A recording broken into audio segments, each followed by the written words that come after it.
In the vast expanse of the Orion Arm, where countless civilizations had risen and fallen over millennia, something unprecedented was occurring.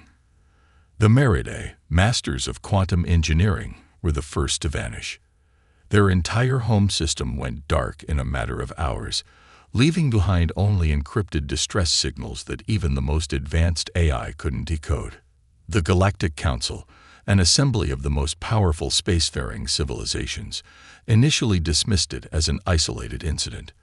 But then the Zyctal, warriors who had never lost a battle in 10,000 years, disappeared just as suddenly. Their mighty fleet of crystalline warships, capable of destroying stars, was reduced to drifting debris in the cold void of space. Admiral Senna Vectel of the archival fleet watched the holographic display with all four of her eyes, mandibles clicking in distress as another red marker appeared in the galactic map.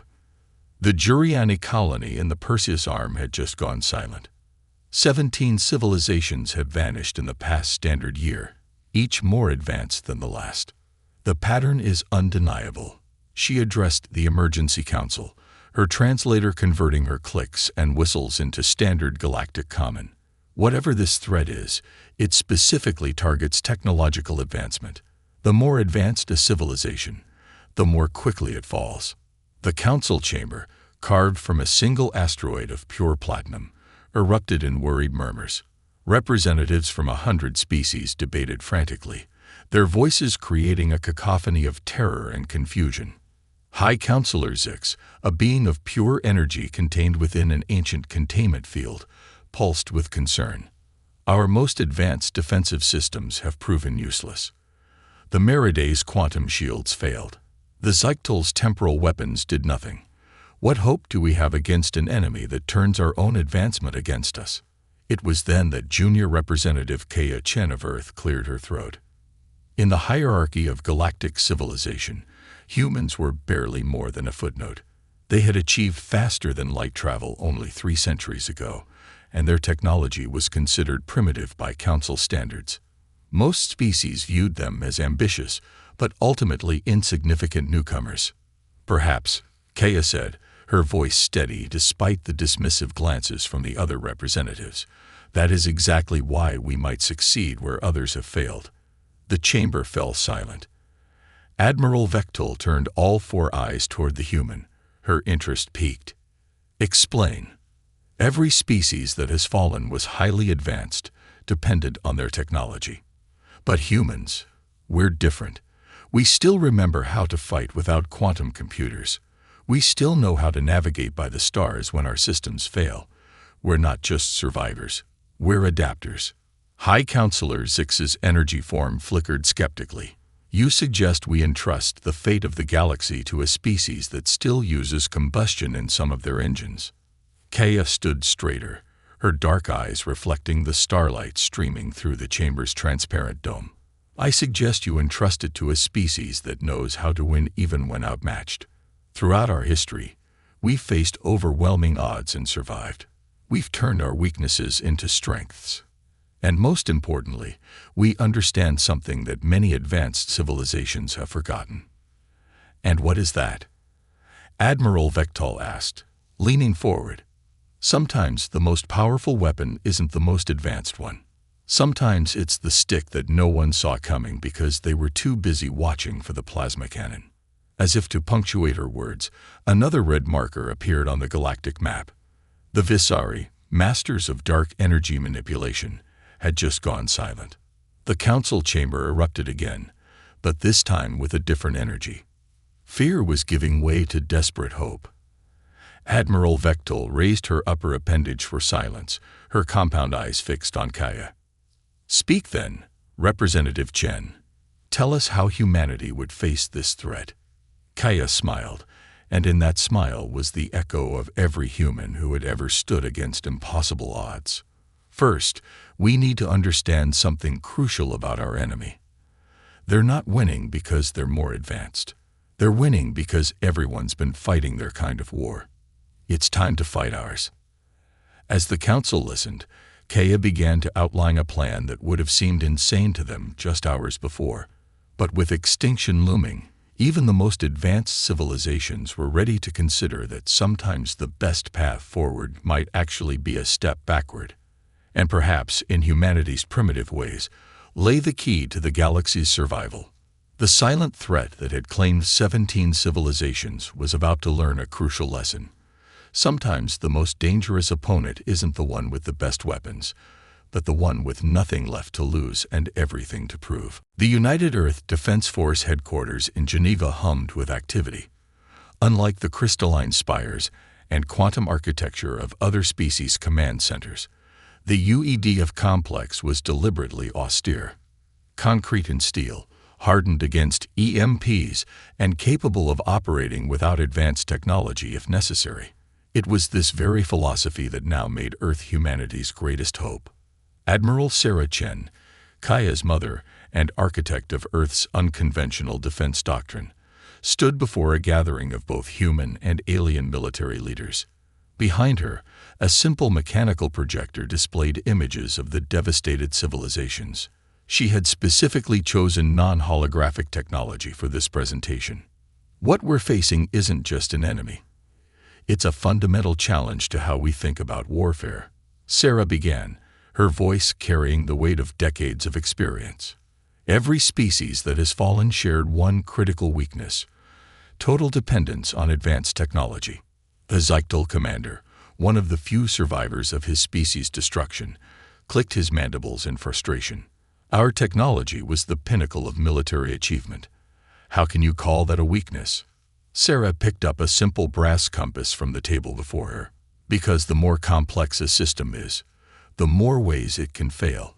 Humanity learned this lesson early in our digital age. We call it tactical regression. The ability to fall back on progressively simpler technologies while maintaining combat effectiveness. The images behind her shifted to show human military exercises, soldiers training with both energy weapons and ballistic firearms, ships equipped with both quantum computers and mechanical backup systems, pilots learning to navigate by stars and instruments. While the rest of the galaxy pushed forward, we pushed in all directions. Every human soldier knows how to fight when their targeting computers fail. Every ship in our fleet can operate on minimal power. We don't just plan for losing access to our advanced technology. We expect it. The alien leaders murmured among themselves. A Meriday survivor, their bioluminescence dimmed with grief, spoke up. But surely you don't suggest we fight this threat with primitive weapons? Sarah smiled grimly. No. We suggest we fight it with all weapons, at all levels of technology. The enemy has shown they can disable advanced systems, but they've never faced an army that can instantly adapt to fighting without them. She gestured to a group of human officers who began distributing old-style paper documents. What you're receiving is a battle plan that requires no quantum encryption, no AI analysis, and no advanced technology to understand. We call it Operation Downgrade. The alien leaders stared at the paper in their various appendages with mixed confusion and curiosity. Many had never held physical documents before.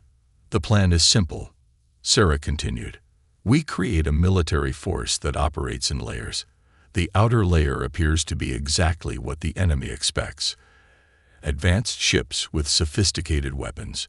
But each time they disable a layer of technology, instead of being crippled, we fall back to a simpler, harder-to-disable system. Like peeling an onion in reverse. A holographic display flickered to life, showing a new ship design. This is the Prometheus class. On the surface, it looks like a standard human warship, but strip away its advanced systems, and you'll find backup after backup, each simpler than the last. At its core, it can operate on steam power if necessary. The Zyctal commander's mandibles clicked rapidly, their equivalent of laughter. Steam power against an enemy that can disable quantum drives.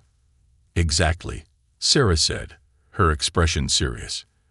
Because sometimes the best way to surprise an enemy that can shut down any advanced technology is to use something so primitive they never considered it a threat. She pressed a button, and a hologram shifted to show hundreds of these ships in formation. We're not trying to match their technological level. We're going to change the rules of engagement entirely. Every ship will be a hybrid of old and new technology. Every soldier will be trained to fight at any tech level. When they try to disable our advanced systems, they'll find an army that becomes more dangerous the more they try to cripple it.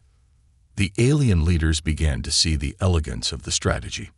The enemy had never faced an opponent that grew stronger when stripped of its technology.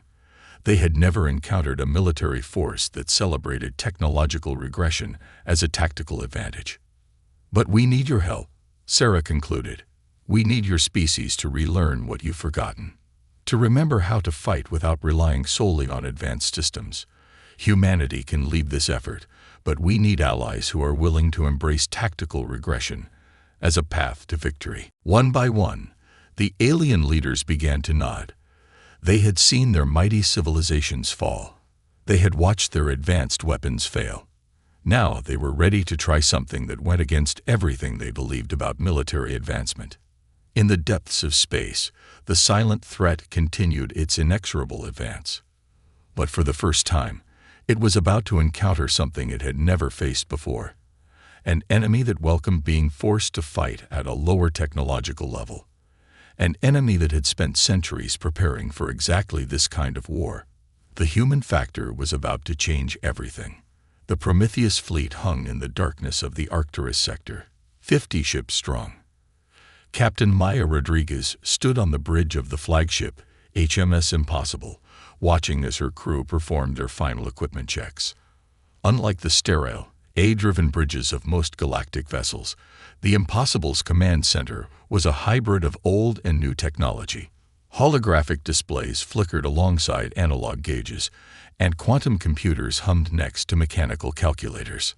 "All ships reporting ready, Captain," Lieutenant James Chen announced, his fingers moving across both a modern touchscreen and an old-style mechanical keyboard. "Backup systems are green across the fleet." Maya nodded, her dark eyes fixed on the sector where their enemy was predicted to appear. The trap was set. After months of gathering data, they had finally identified a pattern in the silent threat's movements.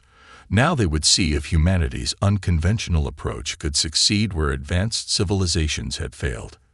"Signal the fleet," Maya ordered. "Begin Operation Impossible." The first phase looked exactly like what any advanced civilization would do. The Prometheus fleet arranged itself in a standard defense formation, their quantum shields at full power, their advanced weapons systems online. To any observer, and especially to their target, they appeared to be yet another group of ships relying on advanced technology. They didn't have to wait long. It began as it always did. A distortion in space-time, subtle at first, then growing exponentially. The enemy emerged.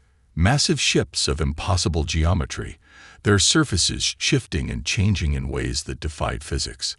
They were beautiful in their terrifying complexity, like fractals given form and purpose. "Enemy vessels are scanning us," James reported. "They're following the usual pattern."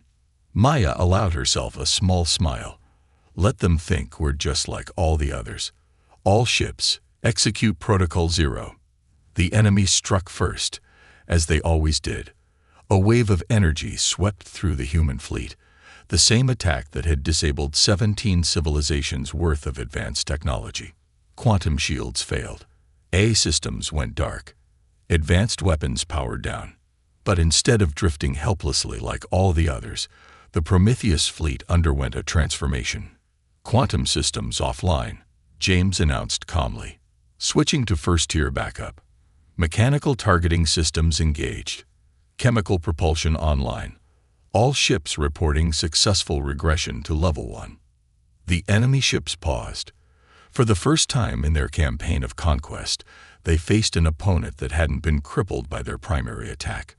Maya's voice was steady as she gave her next order. "All ships, show them what humanity means by tactical regression." The Prometheus fleet's outer hull plates shifted, revealing rows of what appeared to be primitive chemical rockets. The enemy, likely dismissing these as no threat, maintained their position. That was their first mistake. "Launch kinetic penetrators," Maya ordered. Old school. Thousands of tungsten rods, accelerated by nothing more complex than chemical propulsion, streaked toward the enemy fleet. Their simple ballistic trajectories were nearly impossible to predict with advanced technology.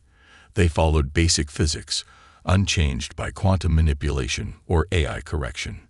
The enemy's advanced shields, designed to stop energy weapons and quantum-based attacks, proved surprisingly vulnerable to these primitive projectiles. Several ships took heavy damage. "They're adapting," James warned. "Detecting energy buildup. They're about to hit us with something new." The second wave of enemy attacks was more sophisticated. It didn't just disable technology. It actively corrupted it. Across the Prometheus fleet, even backup systems began to fail. Maya's smile grew wider. "Right on schedule. All ships, execute Protocol 00. What happened next would be talked about in galactic military academies for centuries to come. The Prometheus fleet appeared to die. Every system, from the most advanced to the most basic backup, went dark. The ships drifted, seemingly defeated. The enemy ships moved closer, likely to confirm their victory. That was their second mistake. "All ships," Maya said into an old-style radio transmitter, "initiate steam age protocols." Deep within each ship of the Prometheus fleet, something impossible began to happen. Systems that had been carefully shielded, systems so primitive they barely qualified as technology, rumbled to life. Boilers that had been maintaining pressure even during the battle began to power steam-driven generators.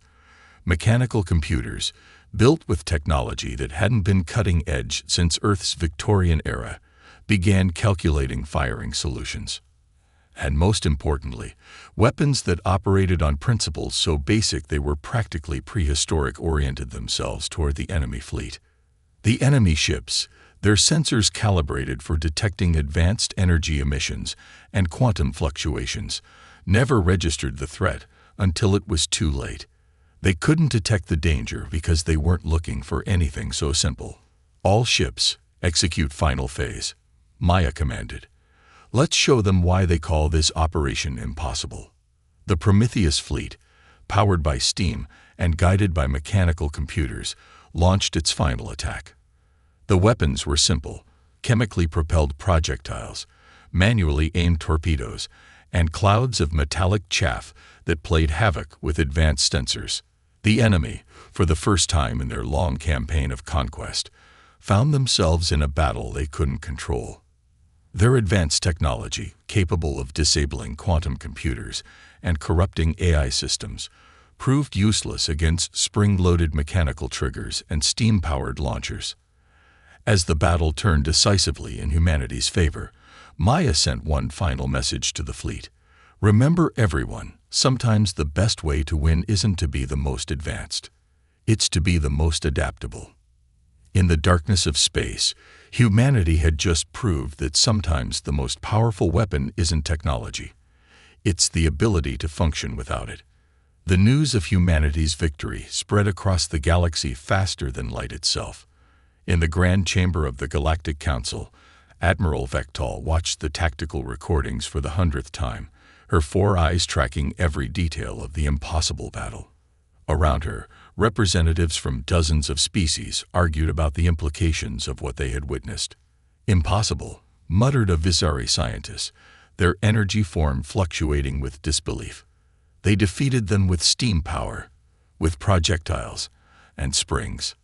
"Not just defeated," Admiral Vectal corrected. "They changed the rules of engagement entirely." She turned to face the assembled council. "And now we must decide if we're willing to follow their lead." The chamber fell silent as Tara Chen stepped forward. The human admiral's presence commanded a new respect now, very different from the skepticism she had faced just weeks ago. Behind her, a series of mechanical displays, deliberately primitive, showed the next phase of humanity's plan. "The enemy expects us to fight like an advanced civilization," Sarah began. "They expect us to rely on quantum computing, on AI targeting, on energy weapons. Their entire strategy depends on this assumption. But now we know better." She gestured to a massive holographic display showing hundreds of ships being retrofitted in Earth's orbital shipyards. We're calling it the Great Regression Initiative. The display showed ships from every major species being modified with human-designed hybrid systems. Quantum cores were being supplemented with mechanical backups. Energy weapons were being paired with kinetic launchers. AI systems were being backed up by analog computers. But this is more than just adding backup systems, Sarah continued. We're rewriting the fundamental principles of galactic warfare. Every ship, every weapon, every strategy must be able to function at multiple technological levels. When they push us down the technological ladder, we don't fall. We climb down, becoming more dangerous with each step. The Zyctal commander who had once scoffed at human methods now stepped forward. My people have already begun implementing these changes. We're rediscovering combat techniques we abandoned millennia ago. It's enlightening. Across the galaxy, the silent threat continued its advance. But now, something was different. Each time they encountered a new fleet, instead of finding easy prey, they found vessels that fought back in increasingly primitive and effective ways. The more they tried to disable advanced technology, the more they forced their opponents to rely on methods they couldn't counter. In the Centauri sector, a combined fleet of human and Meriday ships deliberately powered down their quantum systems before the enemy could disable them, switching to chemical propulsion and mechanical targeting. In the Perseus arm, Zyctal warriors rediscovered the art of visual targeting, using telescopes and slide rules to calculate firing solutions that their enemies' quantum predictors couldn't anticipate. Every battle became a lesson in tactical regression. Ships would start with their advanced systems, letting the enemy waste their primary attacks on technology that was meant to fail.